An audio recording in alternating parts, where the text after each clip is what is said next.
Lower the music, please? No, man, it's good.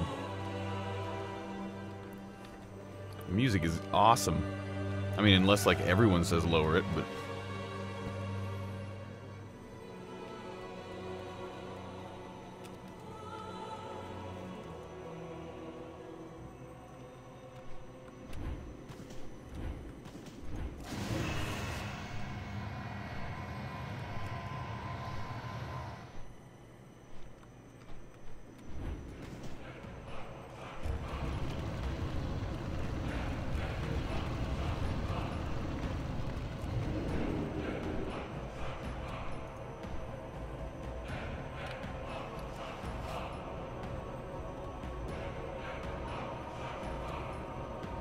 Yeah, I probably shouldn't have pushed Alt-Z so you guys could have seen the text.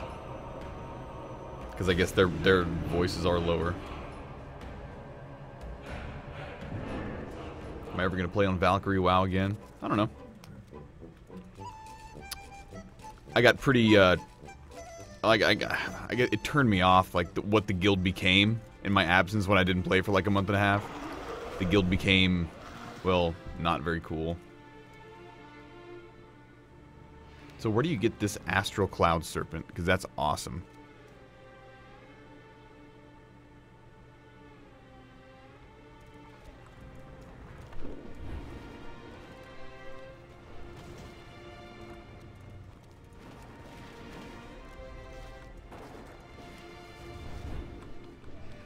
Alright, we've done Sunwell, Black Temple, Karazhan Mount Run.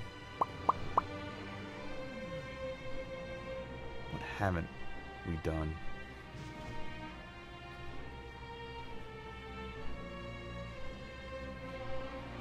I didn't do AQ40. And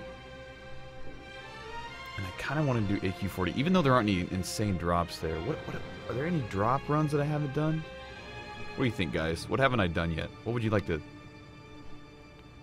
see? What haven't I done?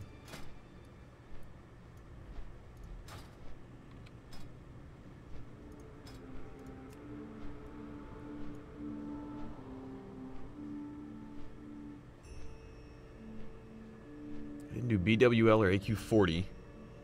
I did Tempest Keep already.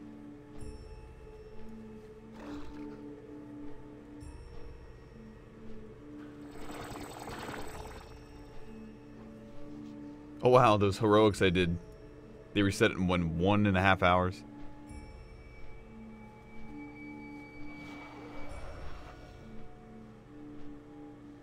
Oh, that's right, AQ40 drops pets. We're gonna go do AQ40.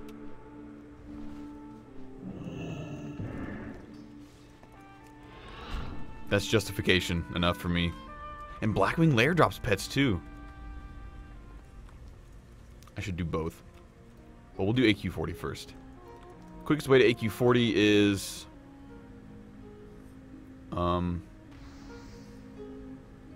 probably Shattrath to Caverns of Time. No, Dalaran to Caverns of Time.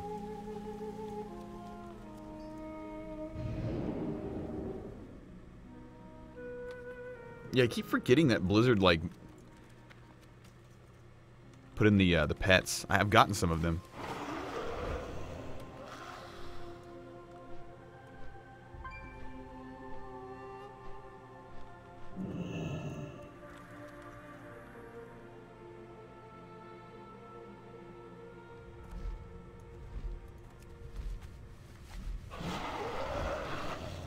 Old WoW.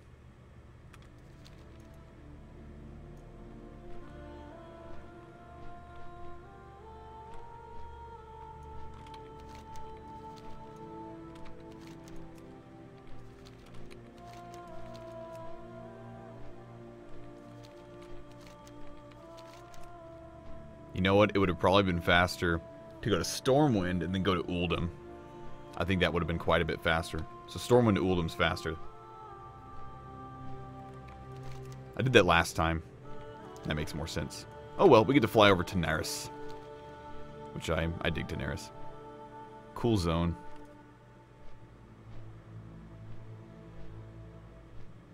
Seems we've got a lot of Valkyrie players in here today. Several people have mentioned it. Some people mentioned it last night. I guess I streamed Valkyrie a lot. Like a lot. Like for weeks.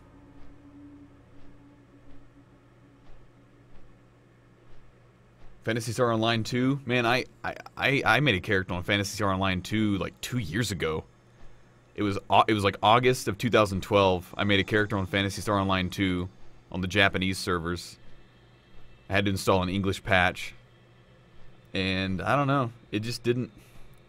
It didn't really do it for me. Maybe it's better now.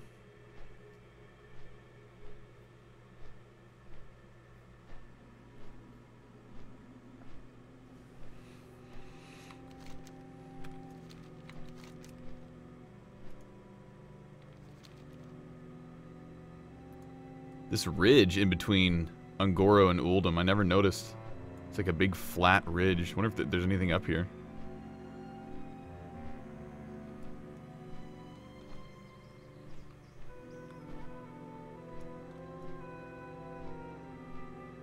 Yeah, Valkyrie WoW was a lot of fun at the start. I just got so busy, and I couldn't play it every day like I wanted to. And eventually, I just like all sorts of stuff happened, and I didn't play it for a month and a half. And then the Valkyrie WoW guild kind of it slowly morphed into just a normal hardcore raiding guild where people didn't really care about why the guild was formed. They didn't care that I was the guild leader anymore. They wanted me. They didn't want me as the guild leader anymore, and they somehow got me, took the guild from me through the GMs, and that's why I haven't been playing it. And the last time I logged on, the guild message of the day in my own guild was set by some guy who I didn't even invite to the guild, and was telling everyone to go to some other guild. And it's like, okay, okay.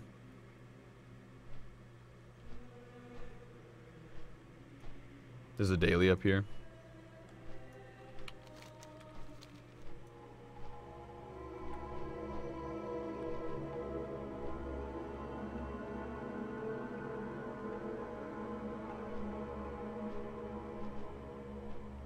There's AQ20. AQ20 doesn't drop pets, does it? I don't think it does.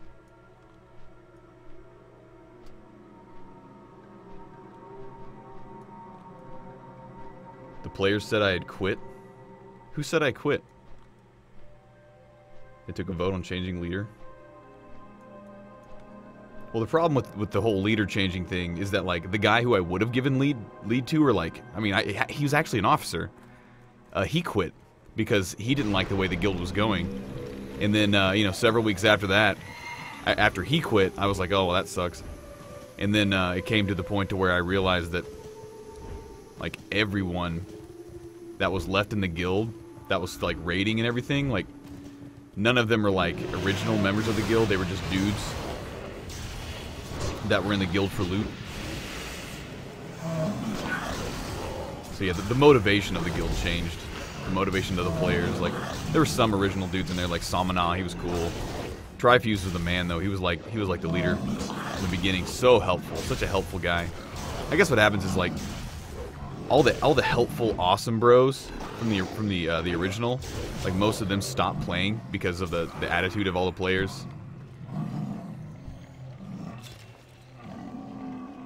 And when that happens, just kind of got the guild started tasting worse. My brother was raiding with him for a while.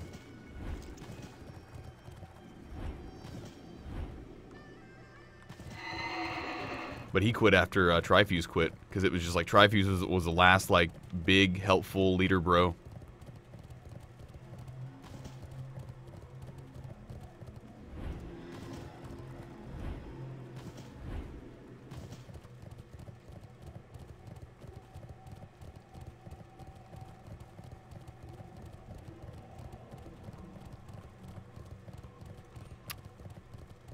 Let's go kill these guys, why not?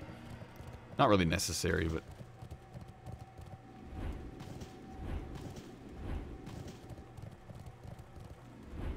Unless they drop a pet, and I don't know.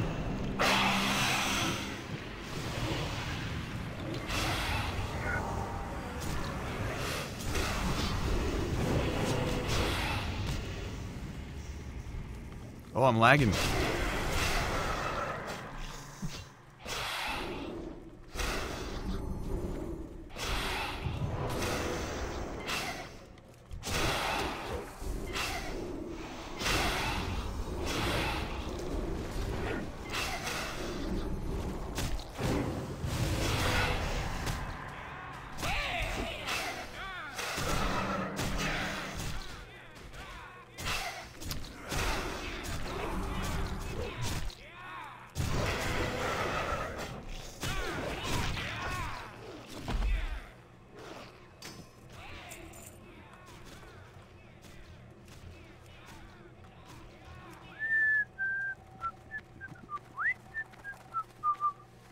That Pandaria town music is pretty catchy.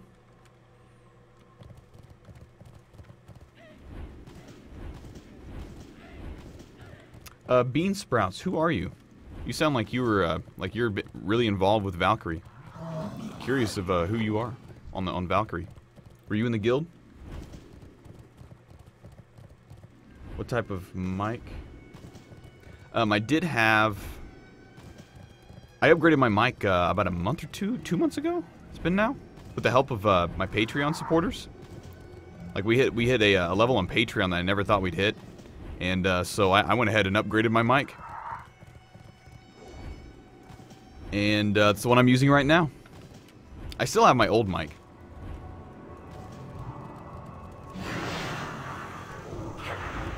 It's just not as high fidelity. This new one has made it a lot easier for me to mix. I don't have to like EQ bass notes or anything like that near as much anymore. I mean, I do a little bit, but not near as much as I used to, because it has so much more natural low end. It picks up a guy's voice a lot better. Oh, you're Murchika. Okay. Ouch. Wait, are you the guy that someone sent a poster to me that I signed and sent back to them, like in the UK? Is that you? That's you, right? Did they get the poster? Did they get that all right? I never heard anything about that. I just sent it off. Like January, maybe? That was months ago, wow. What do we get? What do we get? What do we get? Robes of the Battle Guard.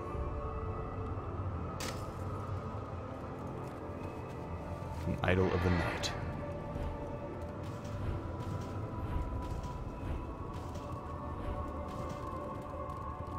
Yeah, my old mic was an ADK A51, I believe. Like a $150 mic, I think. I had it for so many years. And it served me well, man. I made most of my videos with it.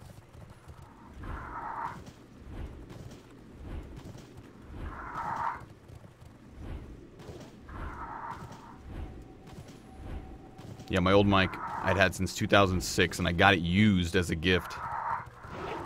And it's great. And this mic I have right now is like as good as I'll ever be able to afford. And it has the same qualities as my old mic, just better in every way. The only difference is that the one I use right now is a tube microphone, which means it has to be powered separately. The tube has to be powered with a power supply, which means the mic gets a little bit warm, but it really only gets warm whenever I use it a lot. When I keep it running for a long time, and the tube does have a chance to eventually fail, but apparently like 10,000 hours or something like that is the normal.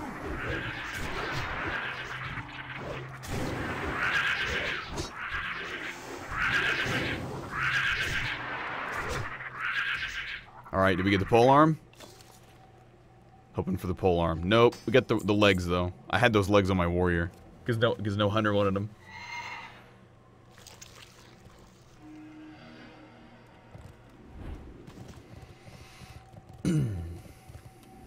Does Visitus drop a pet? Who drops pets in here?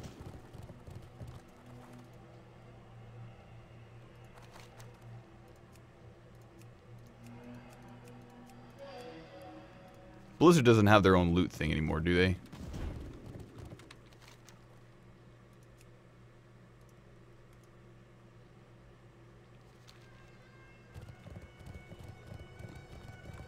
Like, does Blizzard have their own, like, Atlas loot? Crap. I want to kill Visitus if he has a pet to drop. If he can drop him, like, a little mini Visitus, that would be awesome.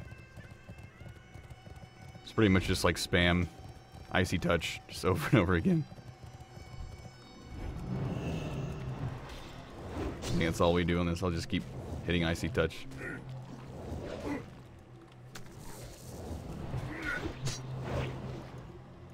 So he does drop a pet. What's the dungeon journal? I have no experience with that. How do you get to the dungeon journal? That's like the guide, right? That people were mad about.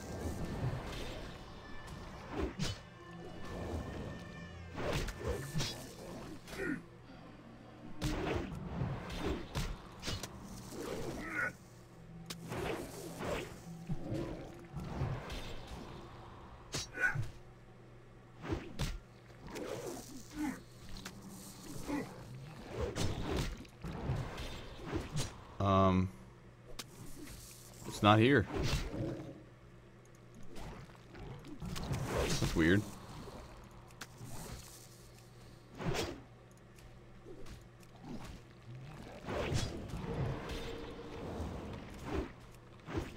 This is where we go nuts, right? Just like hit him as much as possible.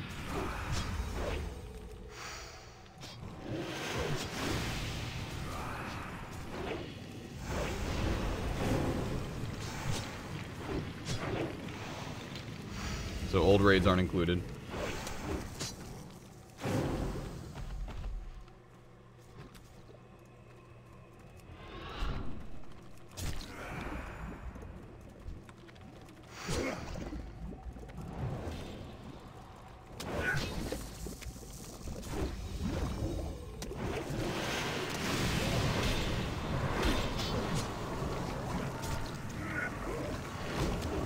And there's Crip. Hi, Crip. How are you?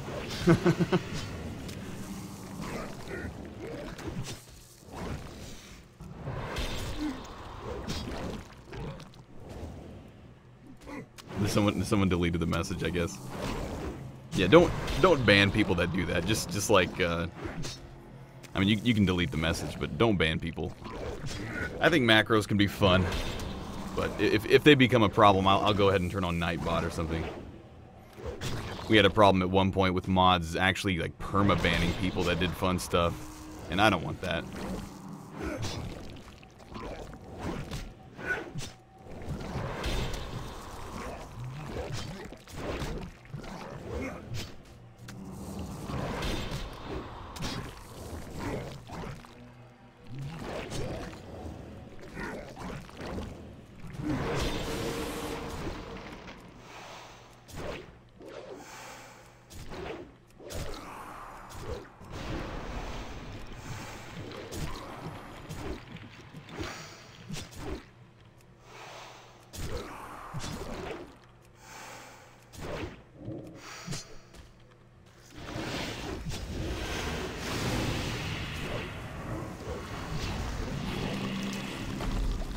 Look at all that rep.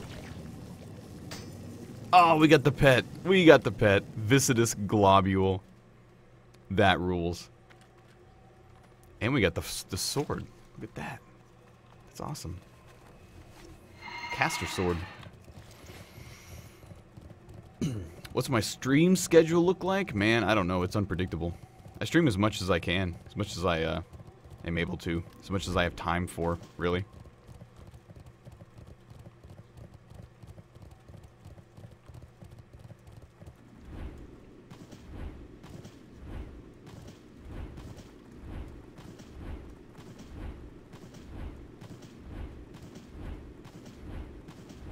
So, Hoo-Hoo-Ran is next.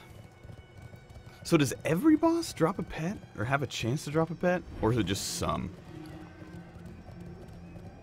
It's so cool that dropped. Took me a long time to get that on my hunter. I wasn't really concerned about it, so I only got the second one that dropped, but...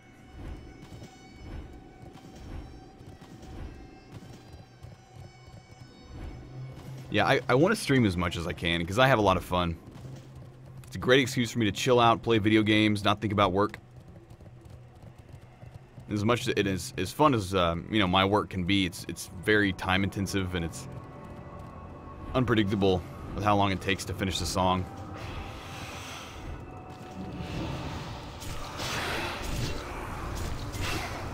And because of that, I stress myself out quite a bit. I'm just like, oh my gosh, I need to be doing this, I need to be doing that. And yeah. Good for me to chill. We get the bow, we get the bow. Got gauntlets.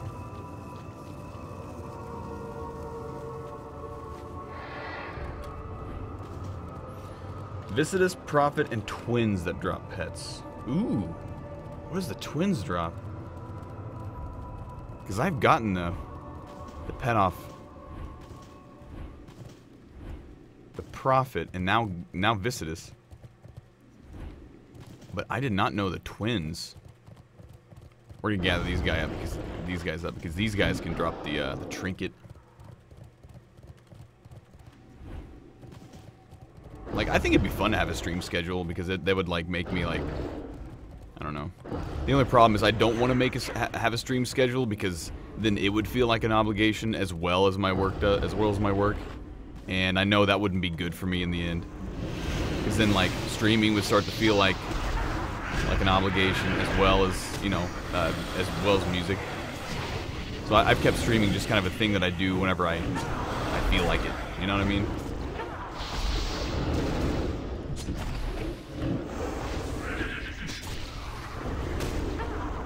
Whereas work, it's like, man, you know, I wake up in the morning and that's what I think about. I'm like, all right, what am I going to do today? Got to work on this, got to work on that, got to do this, got to do that.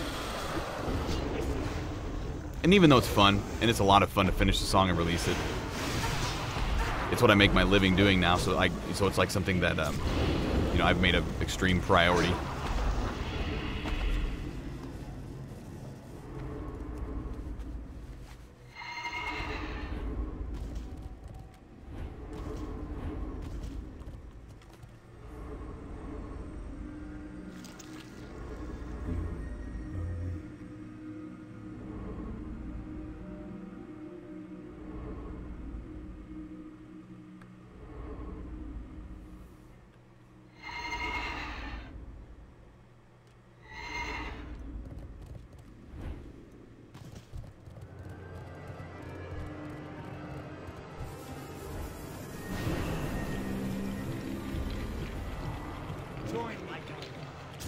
Okay, this is the guy I want to attack.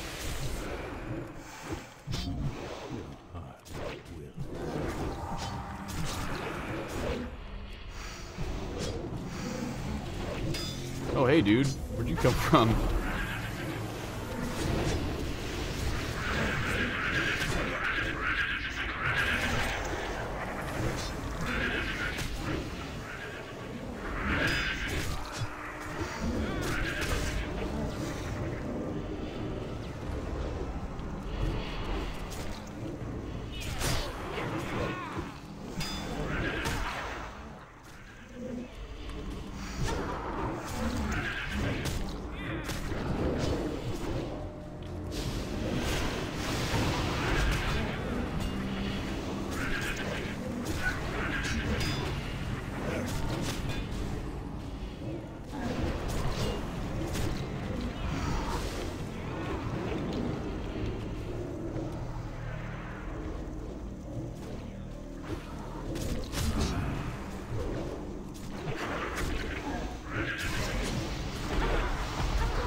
Racers of Royal Redemption.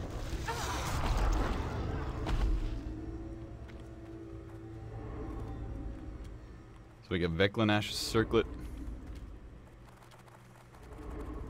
What about you?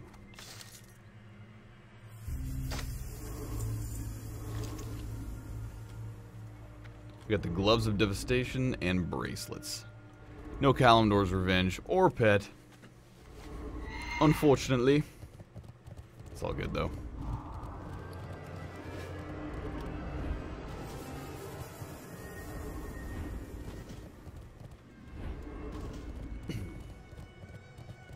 Most subscribed channel? You talking about the most subscribed channel on all of YouTube? That's old Felix in Sweden. There's no person on YouTube that has more subscribers than that guy. And I think he's getting close to like being the most viewed channel as well. He's well over 4 billion views. That's insane, isn't it? You gotta respect his work ethic. I mean, whatever methods he uses to get viewers, I mean, you gotta respect the fact that that guy's been doing it since 2010. He's been doing it big since then.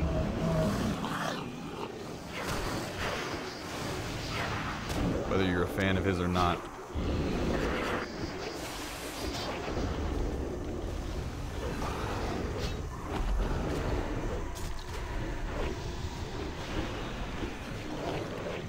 He passed up Smosh back in, also I guess it's been a year now, to become the #1.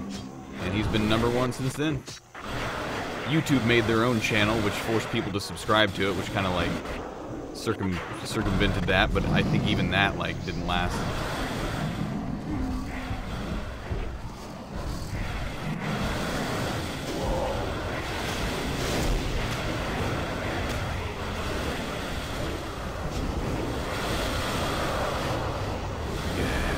feels good to kill that many enemies.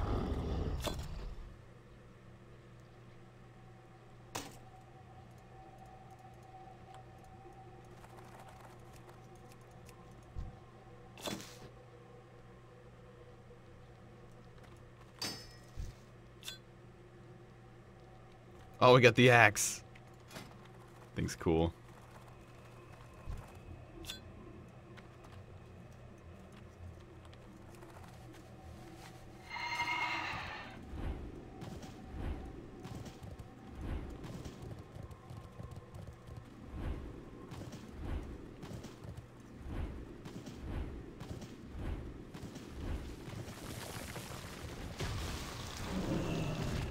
Crap.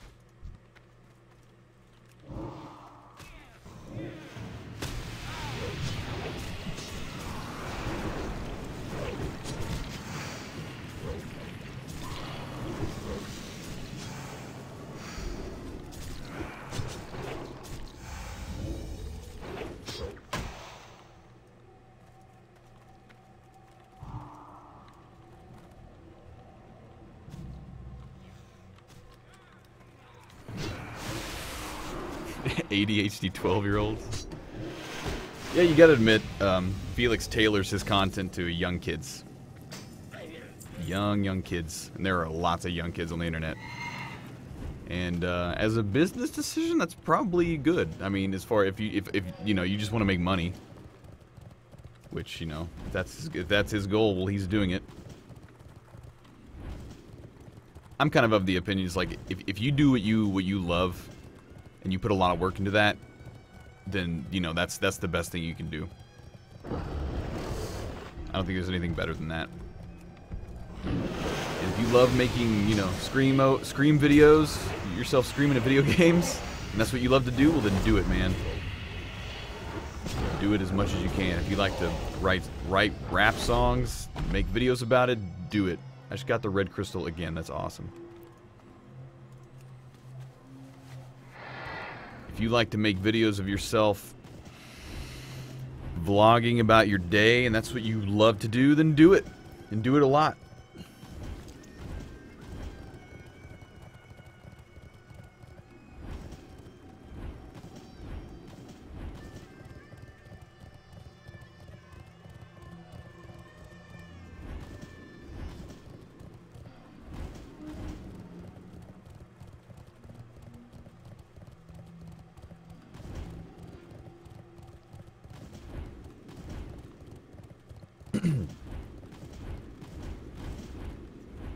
I think that's why any creative person gets successful, is because they do what they enjoy and they do it. They put a lot of work into it.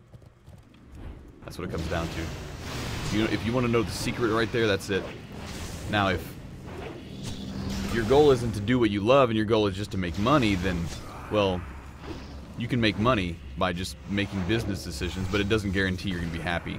If you do what you really love a lot and put a lot of work into it, you will end up happy. That's the way that works. But you have to be wise. And that's something that you cannot... You gotta be wise about it.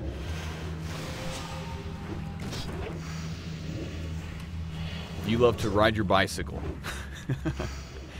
and you want to, like, put a lot of work into riding your bicycle, yeah, you can, you know, eventually make a living doing that by, you know, entering in races and stuff and developing your physical body probably, or heck, you know, getting sponsored by bicycle shops and eventually, you know, companies. That's possible, but if you just, like, go out and ride your bike every day without a plan, a good plan, well, you're probably not going to end up making a living. You're probably going to end up a broke bicyclist.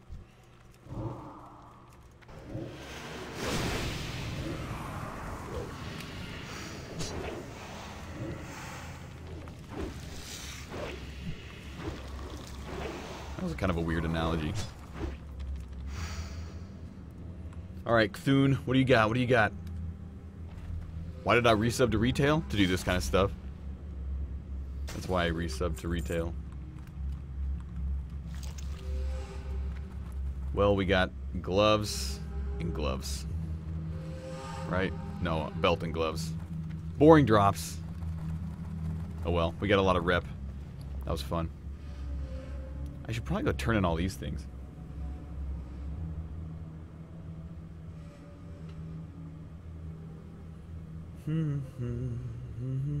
Rob Dyrdek? Yeah, he's a perfect example. He's a freaking awesome skateboarder, and he just happens to be charismatic. So he started a show where he just showed off his life and skateboarded, and now he's extremely successful. Yeah, you're right. Am I going to play Warlords of Draenor? I'll probably try it. It depends on how fun it is.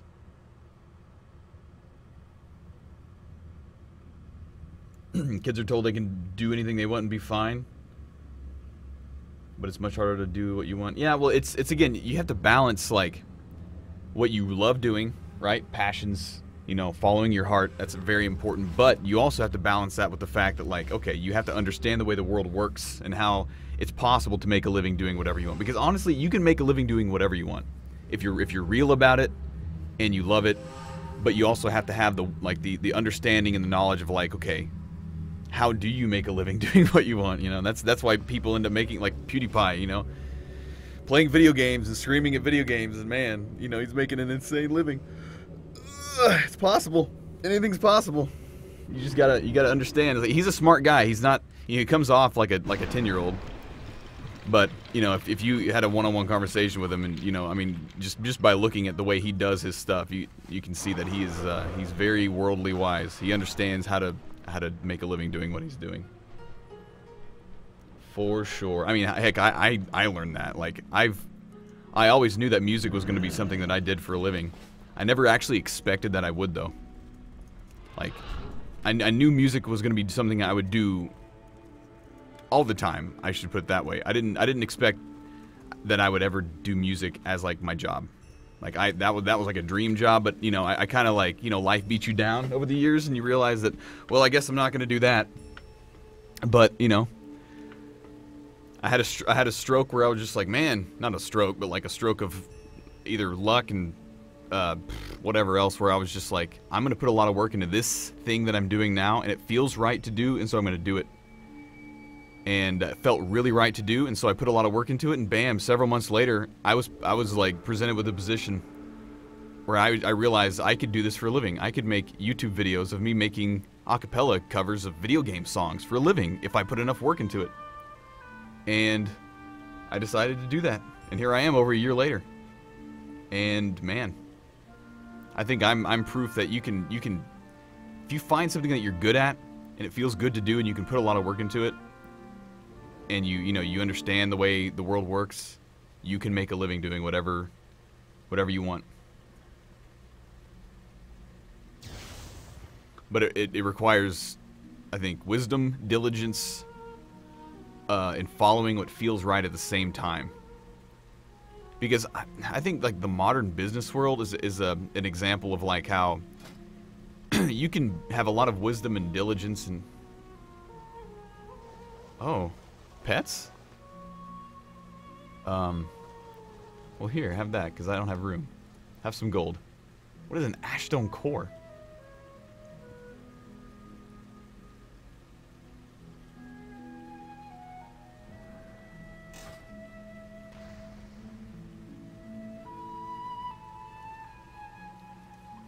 I don't know what an ashstone core is.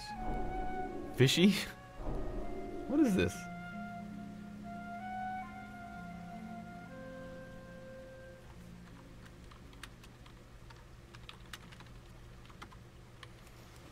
Alright, I gotta see what this ashstone core is.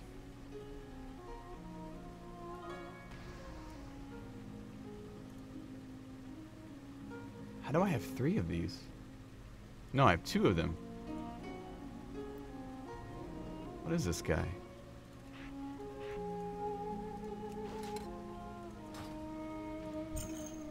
He's a rock. He's kind of cool looking, actually. What is he?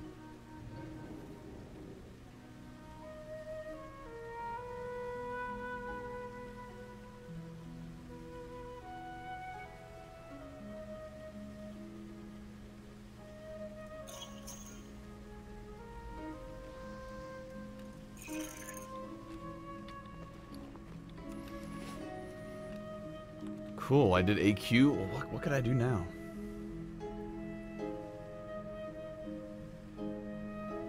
There's a lot of dungeons I haven't done yet that I could do.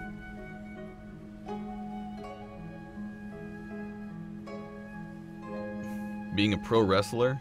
Yeah, I think anything physical, it's like, if you're gonna do something physical with your life, like some type of athlete, you gotta develop your body toward that. You can't just want to be like a pro baseball player and just like decide you're gonna be a pro baseball player without like training for years and years.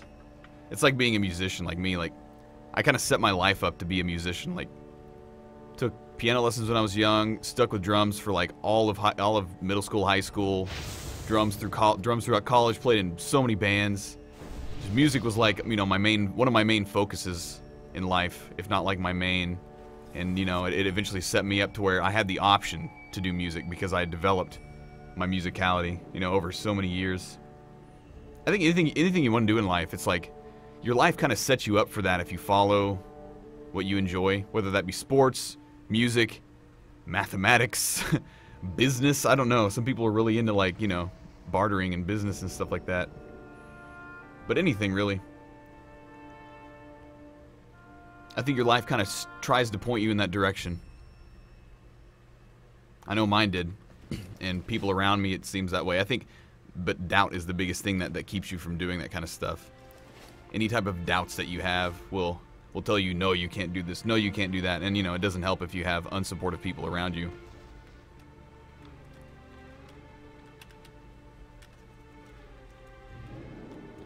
Bastion of Twilight?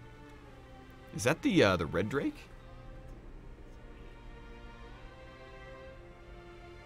What was my life plan before YouTube? Well, I didn't really have one. I was pretty much... Let's see, before YouTube, here's what I had. I went back to college after a 5.5-year break because I realized that, like, you know, giving music lessons wasn't going to be, like, what I wanted to do for the rest of my life. Because it was paying the bills, but not very well. And, I was going back to school, you know, just for a degree, and the degree didn't even feel right to get, but it was just, like, something to do, and, like, you know, so I didn't seem disappointing to people. Because I always did music and I was going to do music, but the thing is, you know, if you tell someone you're going to do music for a living, they're going to say, yeah, right. So I was going to school at the same time as, like, writing music on and off, you know, in between periods of, like, discouragement and insight, you know, like, oh, this will be cool. And so what happened was I eventually got to a point to where I quit Diablo 3 because I was playing Diablo 3 like mad. And I realized that, man, I enjoy writing music more than I do playing video games as far as, like, being fulfilled. So I started doing that more and more, and it felt better and better. Like, so I was still going to school, still giving lessons and all that stuff. And, yeah, I eventually got to a point to where I was doing music, writing music, like, with all of my free time. I wasn't playing video games anymore because I realized that, like, it was so much more fulfilling for me to do music with all of my free time. And it was just fun, and it didn't feel like work. It felt like, this is good, this is what I want to do, you know? And I think that's kind of the way it works. Like, if you have a passion, you will feel it, and it will feel right to do, whatever that may be. You won't feel any doubts really about it, like, unless you allow yourself to, like, really doubt it. And that's totally, like, that can happen, you know? It happened to me lots. Like, I'd write a song or something, I'd be pumped about it, and then I didn't know what to do with it, so I'd get discouraged and stop writing music for, like, you know, 3 months. Stuff like that. Because they're talking about wrestling.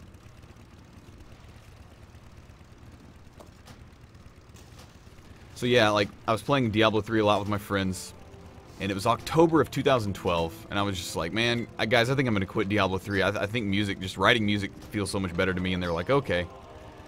It's kind of sucked because I would get on Ventrilo with them, like, every single day and play D3. And so my buddy Al Kaiser continued playing D3, and I went to write music because we kind of even before that we kind of had this idea where we're all gonna make a video game together, and we started doing that, and that's when I started writing music again, and that kind of set me off. But that all fell apart. But I kept writing music. Al Kaiser kept playing D3, which is good because now he streams for a living. And I kept writing music. And I just kept writing music more and more. And then, like, I would be on my way home from college and stuff, and I would have music, and I'd like record it on my phone and get home and like record it. And I just got more and more pumped about it. And I eventually got to the point where I was just having fun doing it. Having fun enough to where I was confident that like whatever I was going to do was going to be fun. So I was like writing funny songs, like that Strength song and like 10,000 Blocks Away, the song called Jaren. Those ones that are on my early YouTube stuff before I ever thought about. And that was all super late 2012. And I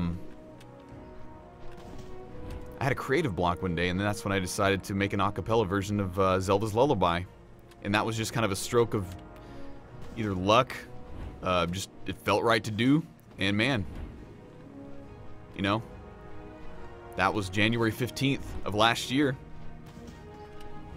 And by April 15th, I pretty much realized that if I wanted to, I could continue putting as much work into it as I was and make a living off of, you know, posting YouTube covers of video game tunes, because no one in the world was doing it to the quality that I was doing it, or the quantity. I was able to do it, you know, a video a week at that quality because I had the skill to do it, and I had the work ethic. You mix those two things together, it felt right to do. I knew how to do it because I'd worked with Cubase for so many years. I'm a musician, and you know, I'm able to sing pretty well, and it all just came together. You know, I just kind of did what felt right, put a bunch of work into it, bam. You know, you end up doing something that you love for a living. And the hardest thing was just to get past all the doubt, because the doubt is the most powerful thing, and you guys know what I'm talking about. Like, you guys that are working like just normal jobs, like you doubt that you can do anything that you want to do. You know, it constantly, it's like, oh, it'd be so cool to do this for, no, I can't do that. Oh, it'd be so cool, man, this guy does this. Oh, you know, you look at people that are doing things that you envy, you know. I remember looking at YouTubers back in 2012, 2011 that were doing it for a living and being like, man, that'd be so cool. Bam, but I'll never be able to do that. I remembered that I was that guy at one point, you know. I was sitting at home, you know, in between, you know, getting home from school or work or whatever, and just looking at like people that did music for a living, or did YouTube for a living, or did whatever to cool for a living, you know. And just be like, man, these people are actually doing something awesome. And but yeah, I really realized that the recipe is simple. You take what you have put a lot of work into, what feels right, what you kind of have a natural either gift, talent, whatever you want to put it at, like what you put a lot of work into, what you really enjoy. And yeah, negativity, doubt, all that kind of stuff, fear, uncertainty, and doubt, that's the hardest thing to get past. But you can get past it. That's the thing. It's all mental.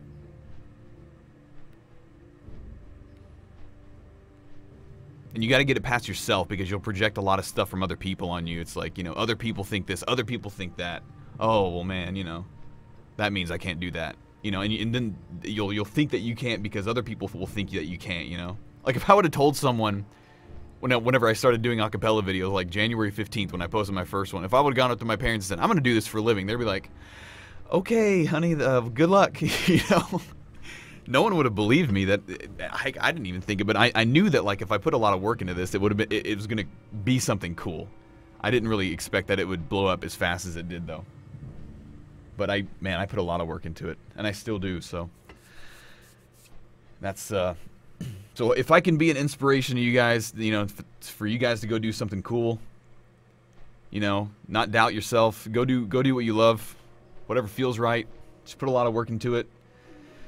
Put a lot of mental energy into getting above the doubts. Don't focus on what's negative. Focus on what's positive. You know, focus on what you want to do. That's the biggest thing. It's like, if you want to be a streamer for a living, you know, which that's not my goal. I stream for fun, but like, if you want to be a streamer for a living, you can probably do it.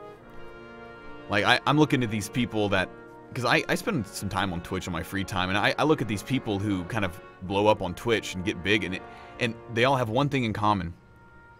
They put a ton of work into it at the same time as they're wise. They know what's up, you know. So that's the Twitch recipe. It's like they hit on some type of string, some type of thread that's there, and they put a lot of work into it.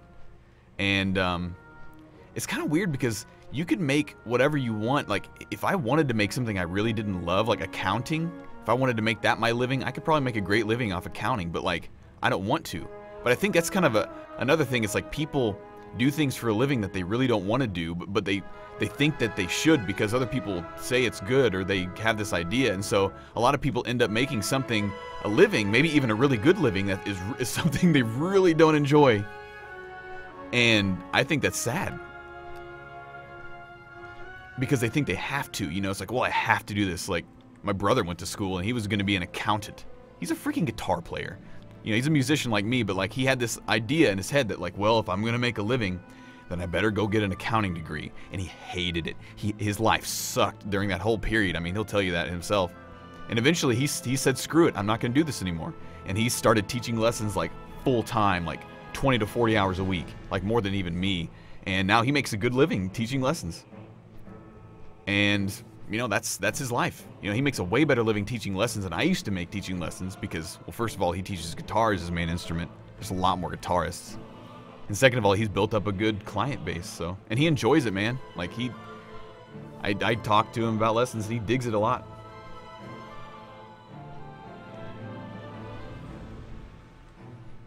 And so he kind of followed himself to where he probably could have made a great living as an accountant, you know, and he knew that.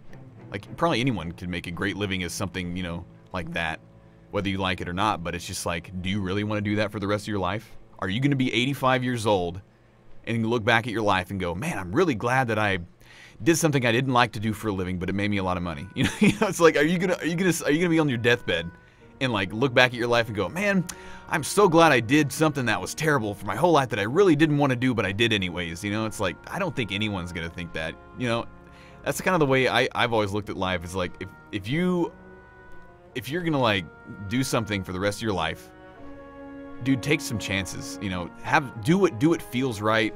You know, like follow that deep intuition, whatever that is, and it's gonna feel good.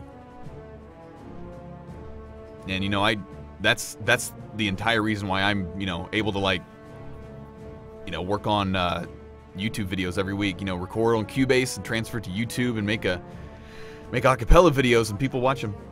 What'd you say? Oh, he's here? Okay, cool. Well, guys, I gotta go for now.